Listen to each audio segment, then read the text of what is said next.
Hola, hola, buenos días. ¿Cómo se encuentran, amiguitas y amiguitos? Yo espero que se encuentren muy bien. Pues hoy es un día con muchos deseos de escuchar la voz de Dios, de saber qué es lo que tiene preparado para nosotros el día de hoy.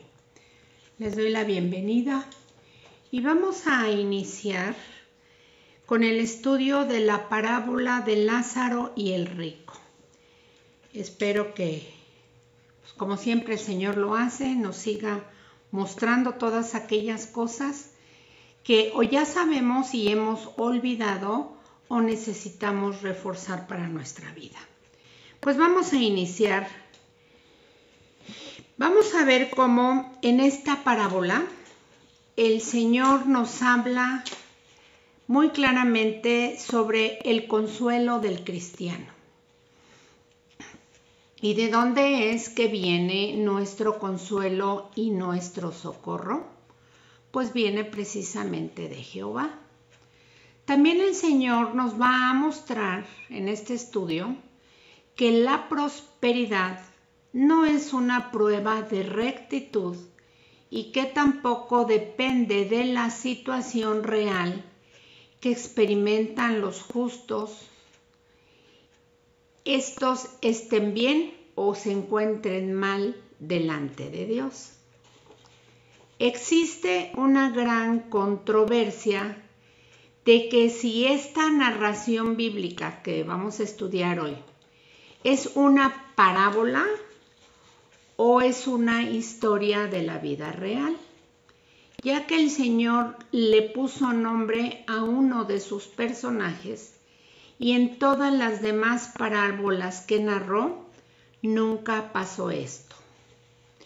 Vivimos en la actualidad una época de crisis económica, de crisis política, crisis de salud, sobre todo ahorita con esta pandemia y este repunte tan alto.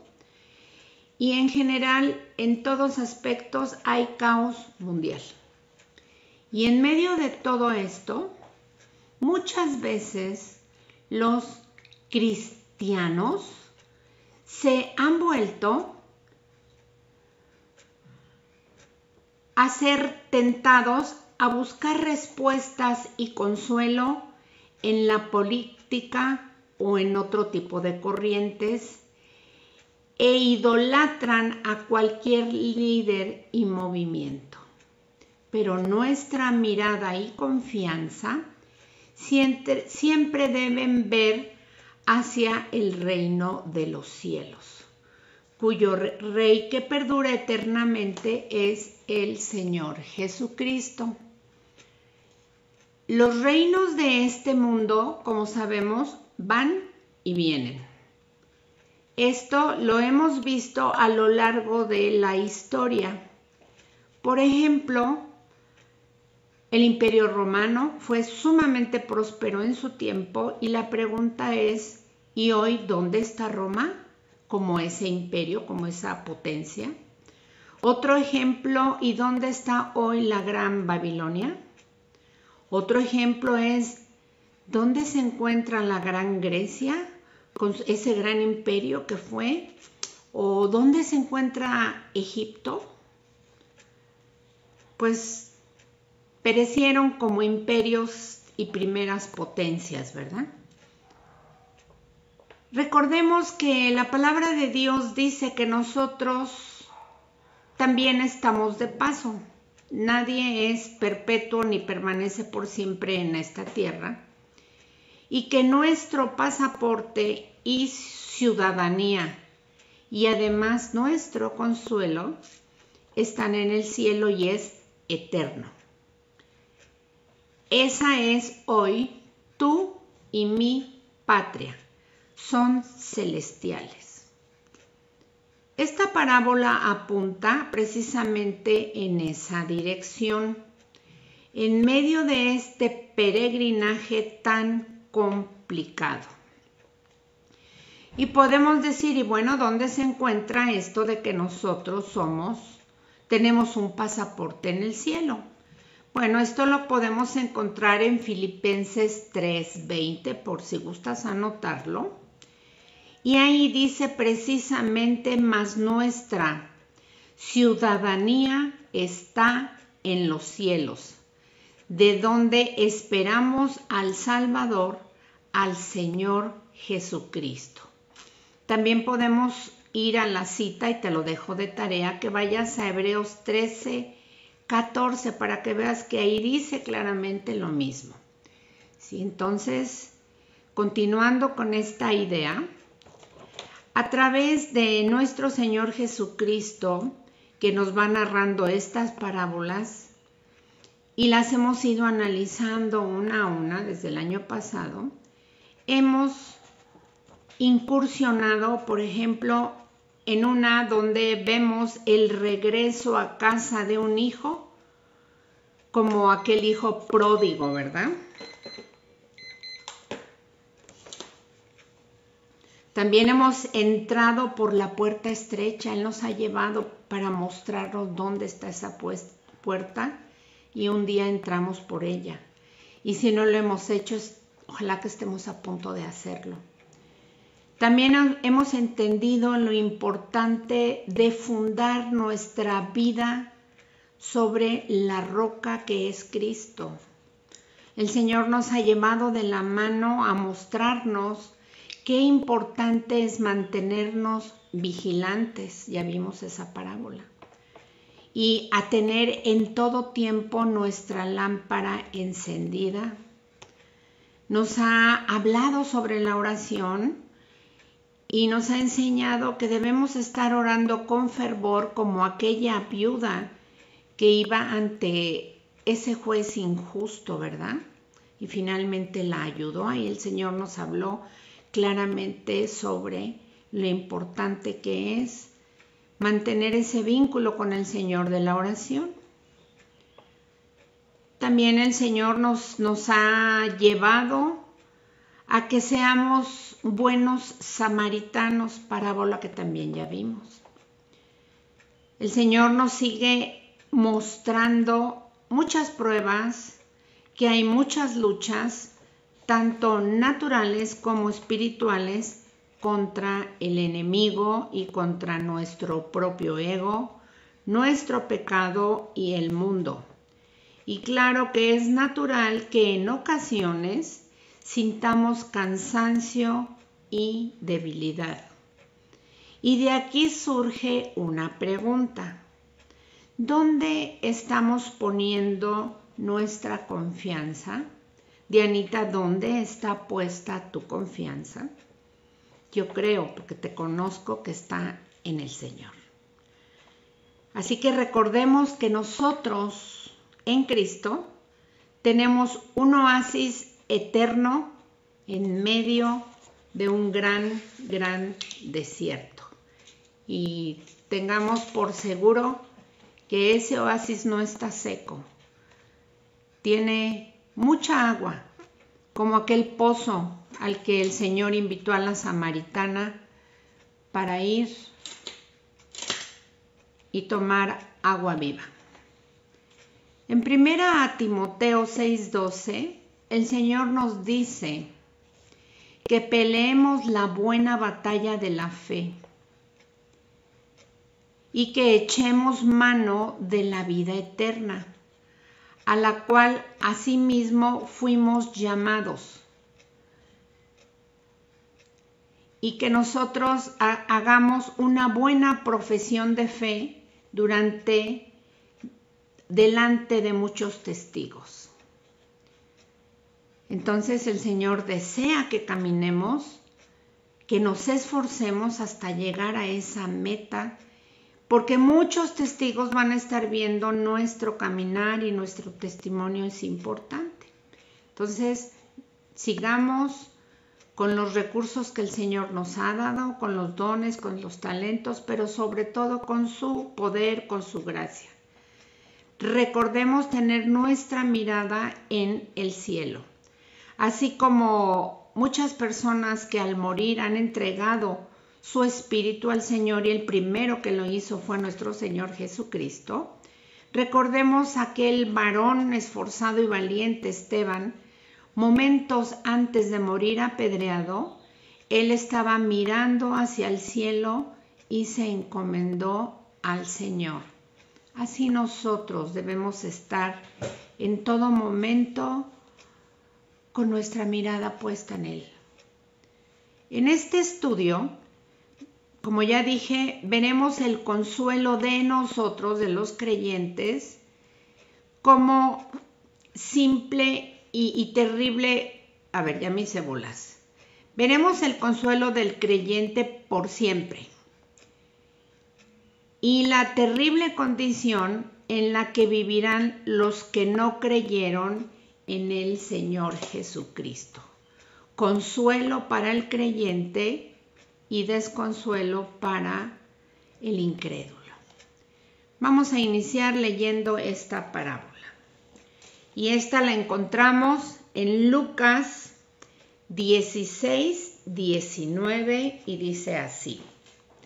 Había un hombre rico que se vestía de púrpura y de lino fino. Hacía cada día banquete con esplendidez, y había también un mendigo llamado Lázaro, que estaba echado a la puerta de aquel lleno de llagas, y ansiaba saciarse de las migajas que caían de la mesa del rico, y aun los perros venían y lamían las llagas. Aconteció que murió el mendigo y fue llevado por los ángeles al seno de Abraham. Y murió también el rico y fue sepultado. En el Hades alzó sus ojos, estando en tormentos, y vio de lejos a Abraham y a Lázaro en su seno. Entonces él, dando voces, dijo: Padre Abraham, ten misericordia de mí, y envía a Lázaro para que moje la punta de su dedo en agua y refresque mi lengua, porque estoy atormentado en esta llama.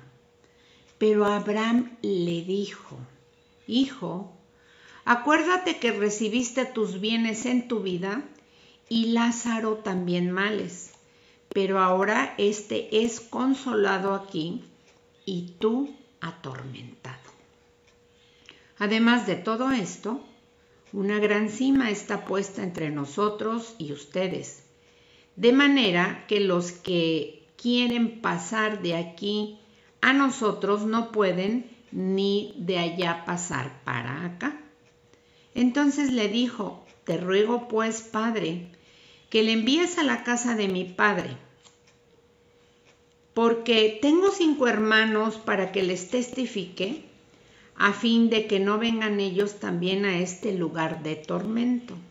Y Abraham le dijo: A Moisés y a los profetas tienen, óiganlos. Él entonces dijo: No, padre Abraham, pero si alguno fuere de ellos de entre los muertos, se arrepentirán. Mas Abraham le dijo: Si no oyen a Moisés y a los profetas, tampoco se persuadirán, aunque alguno se levante de los muertos. Está impresionante el relato de esta parábola y yo creo que nos la hemos ido imaginando. Vamos a iniciar entonces con el verso 19. Dice que había un hombre rico que se vestía de púrpura y de lino fino y hacía cada día banquete con esplendidez. Entonces vamos a ver, pues en relación vamos a ir analizando este verso. Dice que era un hombre muy rico y vamos a ver qué tan rico era. Dice que se vestía de púrpura y de lino fino. ¿Qué es la púrpura? La púrpura es una sustancia colorante o tinta que se extrae de diferentes moluscos. Antiguamente se usaban dos tipos de ellos. Uno daba tonos azulados y otro daba tonos rojizos. Era exageradamente caro portar ropa teñida de púrpura. Se dice que eran necesarios 9,000 de estos caracoles para producir un solo gramo de tinte. ¿Imaginas todo el trabajo que había detrás para entintar toda una túnica? Y el precio era sumamente elevado. Si este hombre vestía de púrpura, pues por lo menos tenía 2 ropajes con esta tinta, ¿verdad?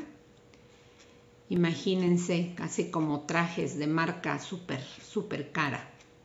Se dice que el precio de la prenda era equivalente a su precio en oro.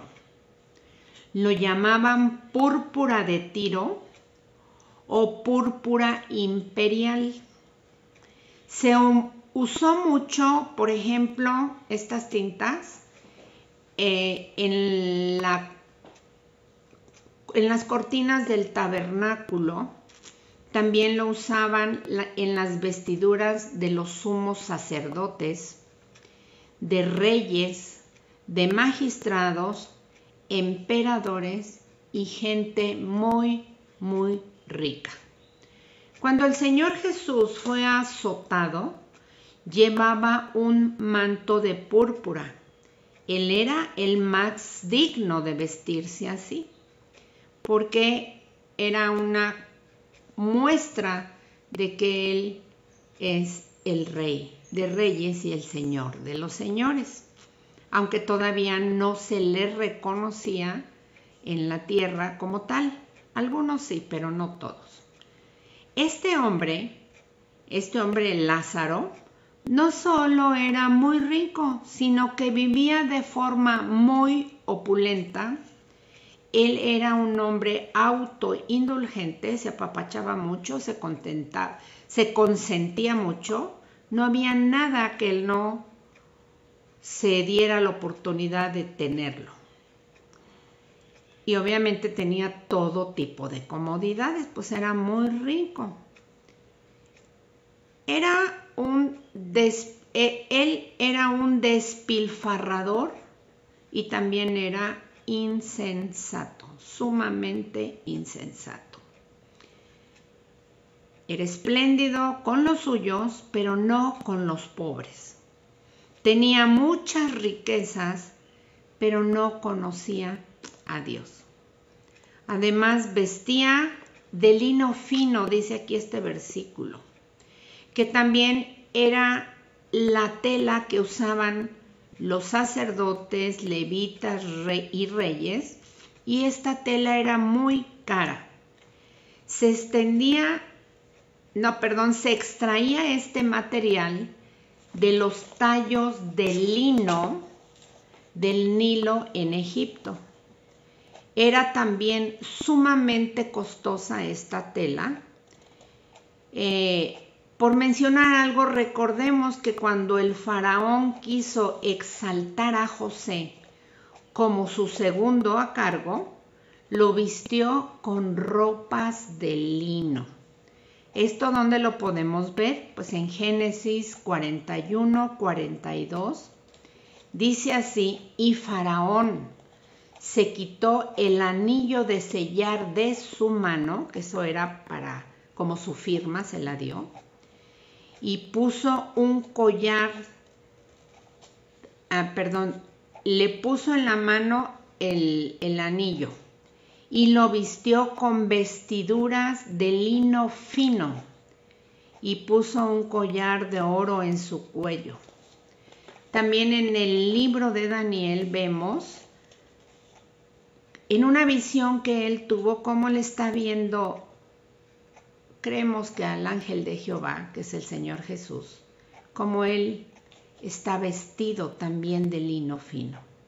En Daniel 10:5 dice: alcé los ojos y miré. He aquí había un hombre vestido de lino, cuya cintura estaba ceñida con un cinturón de oro de Ufaz.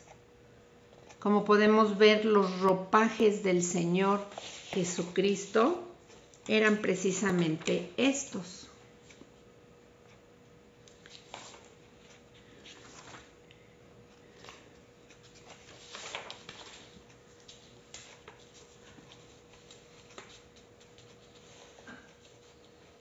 En Apocalipsis 19:8, hablando de la iglesia, las escrituras nos mencionan esto.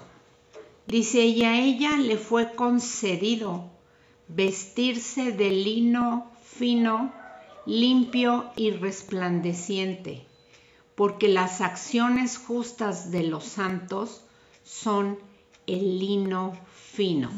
Y si nos vamos un verso antes, en el 7, Apocalipsis 19:7, dice, regocijémonos y alegrémonos y démosle a él la gloria, porque las bodas del Cordero han llegado y su esposa se ha preparado, vistiéndola el Señor con lino fino, blanco, limpio y resplandeciente. Y también dice aquí que porque las acciones justas de los santos son el lino fino. Entonces el Señor te está ataviando con ese ropaje. Cada vez que tú y yo tenemos acciones justas, cosas que son dirigidas por Dios, acciones, ayuda, todo esto, guiadas por Dios, y se las presentamos a Él como una ofrenda, dice aquí que esas acciones justas nuestras son el lino fino. Así que tú sabrás cómo es tu comportamiento, cuál es tu testimonio, y te darás cuenta si estás permitiendo que el Señor te vaya ataviando con este ropaje. Con los datos de esta ropa, podemos observar que este hombre era inmensamente rico. Además, hacía fiestas diarias, no solamente en su cumpleaños o en ocasiones especiales. Imaginamos que había mucho de todo, mucho vino, mucha comida, muchos invitados, entrando y saliendo de su casa diariamente. Este hombre creía que estaba viviendo su cielo en la tierra. Era bien fiestero. Verso 20. Dice esta parábola que había también un mendigo llamado Lázaro que estaba echado a la puerta de este hombre rico, lleno de llagas. Lázaro, que su nombre significa a quien el Señor ayuda, o también significa Lázaro, Dios ha socorrido. Y de repente puede venir una pregunta a nuestra mente y decir, ¿cómo es que eso significa su nombre? Y en esta historia no se ve la ayuda de Dios en él. Pero vamos a darnos cuenta que no es en tu tiempo, no es en el mío, sino esto es en el kairos de Dios, en el tiempo de Dios. ¿Qué significa la palabra mendigo? Y digo mendigo, no mendigo, mendigo.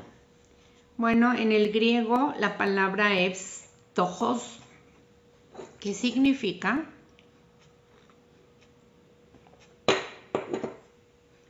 pordiosero, pobre en extremo y afligido.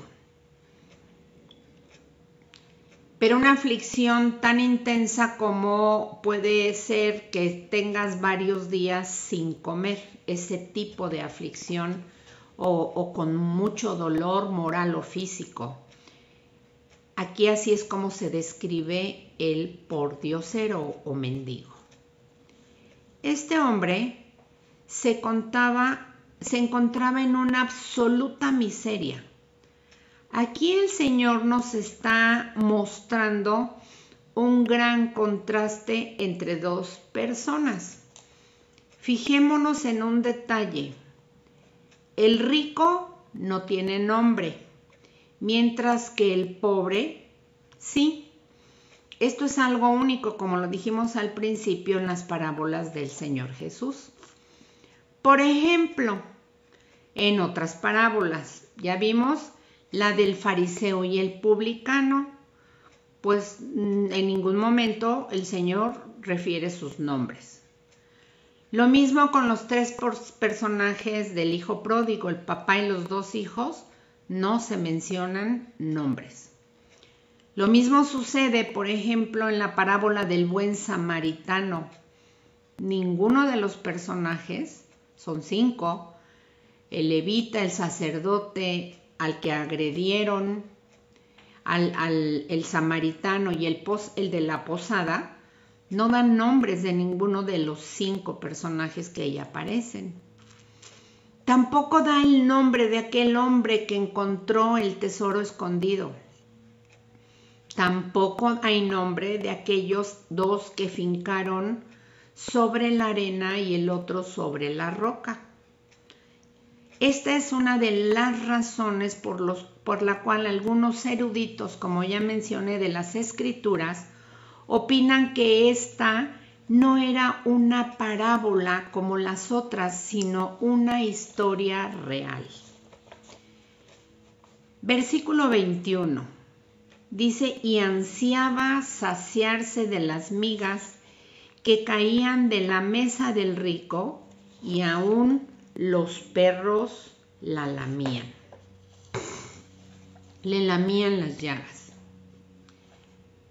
Ansiaba, la palabra ansiaba, porque dice aquí que ansiaba saciarse de las migajas, tenía hambre. Entonces ansiaba viene del griego epizumeo, que significa poner el corazón sobre. Anhelar también significa, o sea, anhelaba que le dieran alimento, ansiaba, codiciaba algo de comida con una codicia sana, o que estaba deseando algo mucho. Eso significa ansiaba. Una pregunta, ¿has estado tú algún día sin provisión para poder comer? Ahí te la dejo de tarea. Otra observación que podemos ver aquí es que este Lázaro no es Lázaro el de Betania, hermano de Marta y María, que ellos 3 como hermanos eran amigos del Señor Jesucristo. No es el Lázaro que el Señor lo levantó de la muerte después de 4 días de que había fallecido. No es este Lázaro, es otro. Este está echado en el suelo lleno de llagas, medio muerto, pobre y hambriento. Todo el mundo lo ignoraba, lleno de llagas, tirado en el piso a la puerta de la casa del rico, esperando que cayeran de sus sirvientes unas pocas de migas de alimento para comer. Y aquí migas no solamente es pan, puede ser migas que dejas sobrantes de lo que se dio de comer, lo que cayera, él lo esperaba. Lázaro, aquel a quien Dios ayuda, para nosotros puede que no tenga mucho sentido esto. Pidiendo limosna, una persona que no tiene casa, ni familia, ni nada. ¿Qué contraste? El rico viviendo en absoluta opulencia y el mendigo en absoluta pobreza. echado al piso. Esto aquí habla como cuando echan basura al piso, como un despojo que nadie quiere ni le mira. Existe la idea o connotación de que Lázaro podía tener una deficiencia física, por lo cual no podía mover las piernas y por eso se encontraba tirado ahí en el suelo a las puertas de la casa de este hombre rico. Tal vez tampoco tenían familia, o si la tenían, pues iban y lo aventaban o lo colocaban ahí, ¿verdad? Como sucede con muchas personas en esa condición. Lo peor de esta historia es que no está echado en un lugar solitario donde nadie lo puede ver ni nadie lo puede ayudar, sino que está en un lugar donde muchos sí lo veían. ¿Alguna vez te has puesto en la condición de un mendigo que has visto en la calle o pordiosero tirado en el piso pidiéndote ayuda? ¿Y cuántas veces nosotros los ignoramos y volteamos la cara hacia otro lado y no los ayudamos?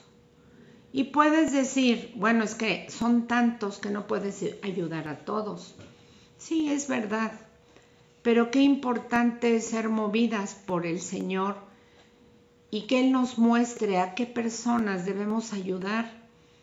Siempre podemos dar algo de lo que tenemos, no necesariamente dinero, puede ser comida, como ya lo he dicho, una torta, un sándwich, una botellita de agua, pero pongámonos un ratito en el lugar de esas personas que están pidiendo la limosna o la ayuda. Aquí, como tú y como yo, también muchos lo veían, como nosotros hemos visto a otros.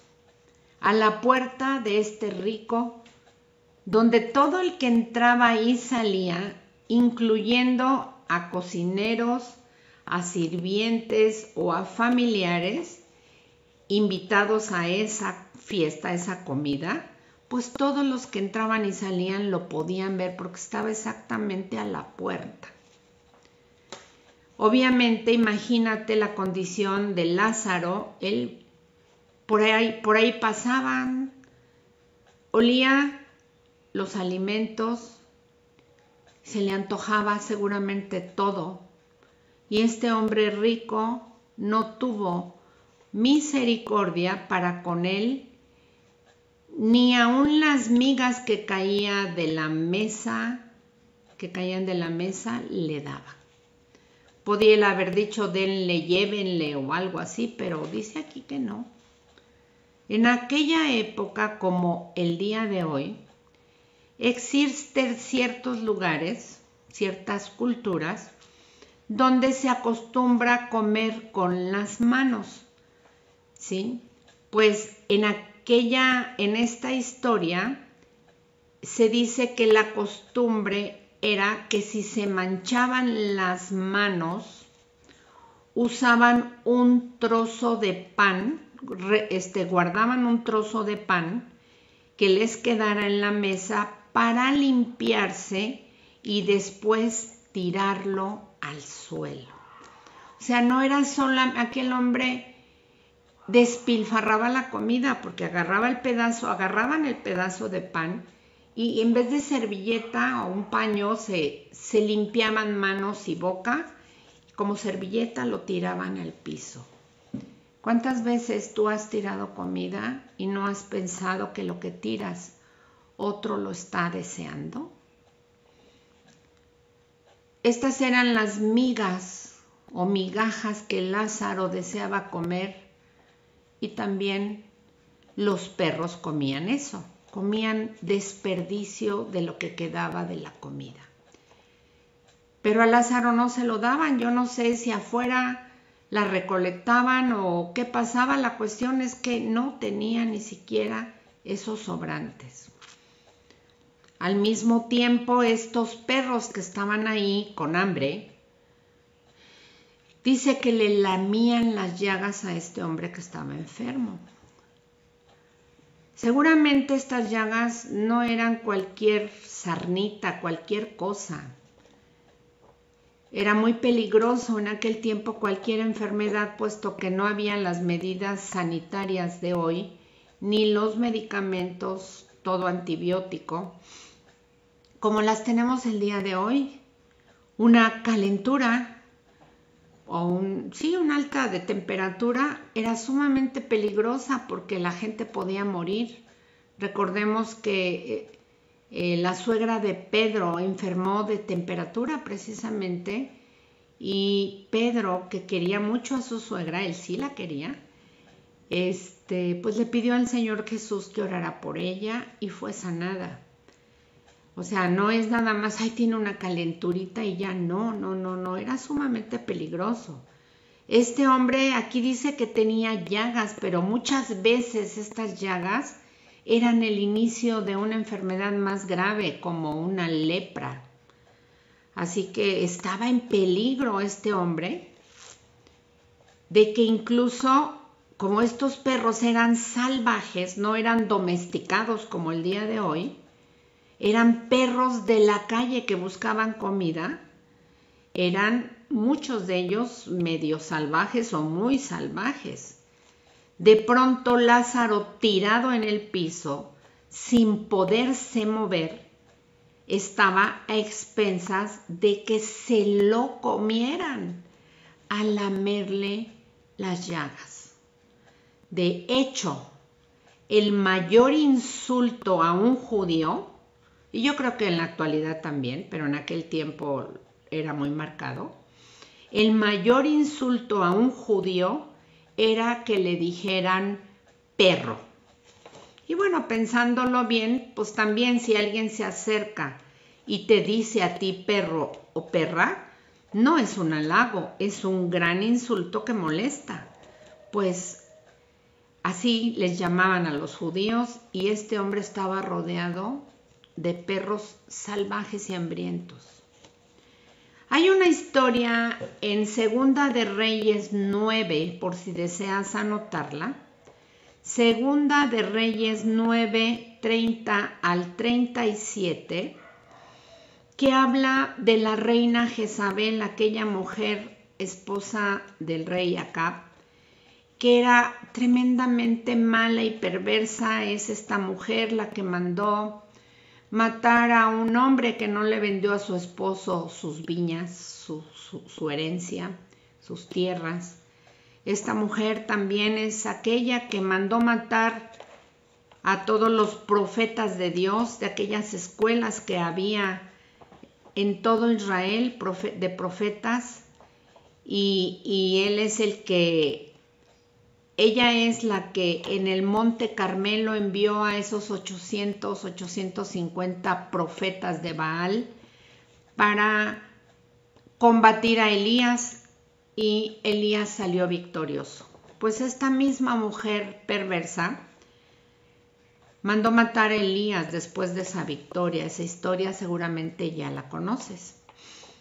Entonces aquí en Segunda de Reyes 9, 30 al 37, en relación a lo de los perros, dice que ella se está dando una situación ahí, entra otro personaje, y cuando la ve, ella está parada y hay una ventana, y ella se cae, se hace para atrás y accidentalmente cae de la ventana, y cuando van a buscarla para tiempo después, resulta que los perros que estaban allá abajo de esa ventana ya se la habían comido y encontraron solamente restos de esta mujer.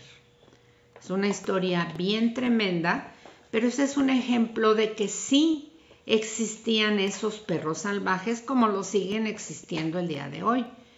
Pero bueno, ahí está esa. En Lucas 18:7, la palabra del Señor nos dice: ¿acaso no ayudará Dios a sus hijos que claman a Él de día y de noche? ¿Se tardará mucho sin responderles? Por supuesto que el Señor no se demora y no tarda. aunque algunas ocasiones pensamos que ya son días, que son horas, que son meses, que son años, y aparentemente la ayuda o la respuesta de Dios no llega, pero sabemos en el caminar con el Señor que la ayuda de Dios va a llegar en su hora y en su día y en su tiempo, y no precisamente en el nuestro, porque los caminos del Señor no son nuestros caminos, ni sus pensamientos son nuestros pensamientos. Los de Él son más altos, profundos y con inmensa sabiduría. Y claro que nosotros que tenemos un tiempo marcado por el cronos, minutos, horas, no es comparado con los tiempos de Dios, con el kairos de Dios. Él no está sujeto al tiempo, pero algo que debemos estar seguros es que el Señor va a llegar en el momento preciso y a la hora correcta. Dios siempre nos escucha, aunque en este mucho haya muchas injusticias, Él siempre contesta. Tengamos esto muy, muy presente. Y al respecto de esto, el Señor nos anima. En Mateo 5, del 6 al 8, repito, Mateo 5, del 6 al 8, que habla de las bienaventuranzas, dice: bienaventurados los que tienen hambre y sed de justicia, porque ellos serán saciados. No solo el Señor nos quita el hambre física y sed de venganza, el Señor nos cura, nos sana, nos alimenta y nos sacia de su bondad. Dice también que bienaventurados los misericordiosos, porque ellos alcanzarán misericordia. Cuando tú te muestras misericordiosa ante el prójimo, entonces Dios nos pone la palomita de aceptación, porque nos estamos comportando como Él nos pide y como Él ya nos puso el ejemplo. También dice: bienaventurados los de limpio corazón, porque ellos verán a Dios. ¿Cómo está tu corazón? ¿Cómo son tus pensamientos y tus sentimientos hacia otras personas? ¿Son limpios? ¿Son puros? ¿O eres de aquellas personas que en cuanto ves a alguien conocida o nueva, inmediatamente la escaneas, la recortas y la juzgas? ¿O no juzgas y mejor decides conocer y si puedes ayudar en algo a esa otra persona? Si hacemos así, entonces significa que tenemos un corazón limpio. Y dar y ayudar a otra persona es sin esperar a cambio nada. Hace pocos días una señora, platicando con ella, pues se quejaba. Ella conoce poco al Señor, aunque tiene una religión de toda la vida, conoce poco al Señor. Y la estamos visitando precisamente para que lo conozca más. Y ella se quejaba precisamente y mencionó nombres que yo no conozco y que no voy a indagar, aunque son de mi colonia, a quienes ella, todo el esfuerzo que ha hecho por ayudarlos, que ha dado, que se ha quitado y todo eso, y ahora se queja amargamente de que cuando les pide un favor no se los hace, cuando ella los benefició grandemente. Entonces hemos estado hablando y practicando precisamente que cuando nosotros ayudemos, eso dice el Señor, pues no esperemos a recibir a cambio nada. Si lo vamos a dar con buena intención de no recibir nada, hagámoslo. Y si no, mejor no lo hagamos porque la regamos. Bueno, pues viendo todo esto de lo que estamos hablando, no significa que los pobres irán al cielo, que todos los pobres irán al cielo y que todos los ricos siempre irán al infierno. No, esta no es la enseñanza que nos está dando aquí el Señor al contarnos la condición del corazón de este hombre rico, ¿sí? Recordemos que los fariseos consideraban la prosperidad como una prueba de rectitud. Hoy en día también sucede lo mismo. Muchas personas creen que prosperidad es porque tú tienes mucha fe o porque tú eres muy bueno y muy recto y Dios siempre te va a dar esa prosperidad. El Señor Jesús nos animó en esta historia en donde se premia a un mendigo enfermo al final, vemos el premio, y se castiga a un hombre rico. El rico no fue al infierno por sus riquezas, sino por su egoísmo. No alimentó a Lázaro como seguramente a otros mendigos tampoco los alimentó.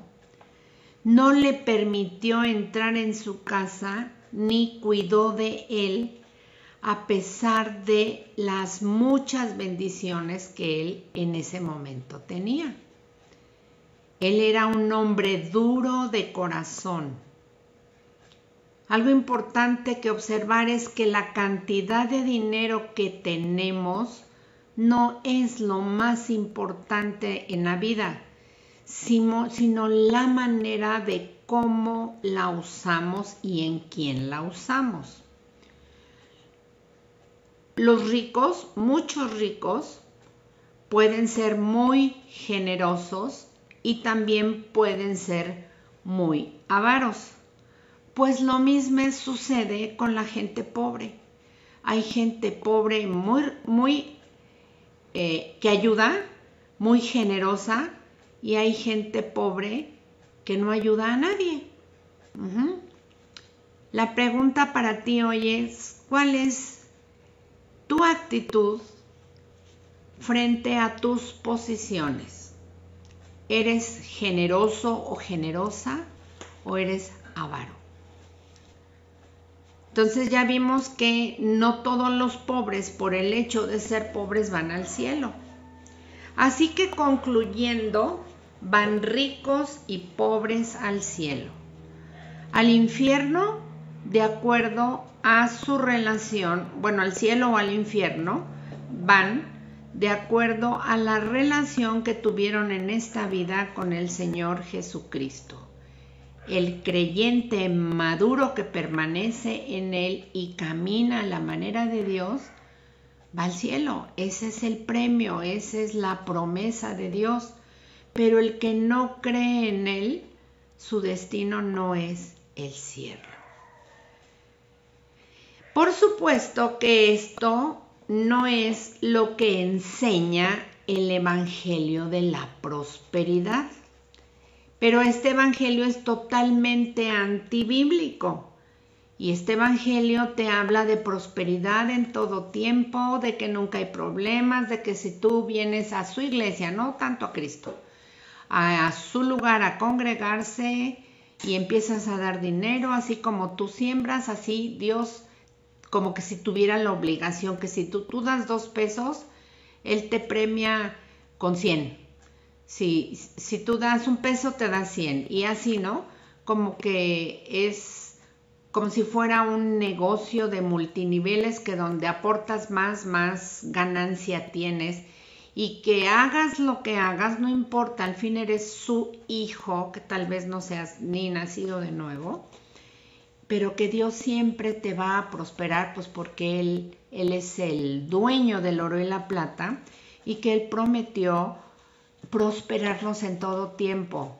Se fijan en solamente una parte de las promesas, pero no cuando habla de condiciones.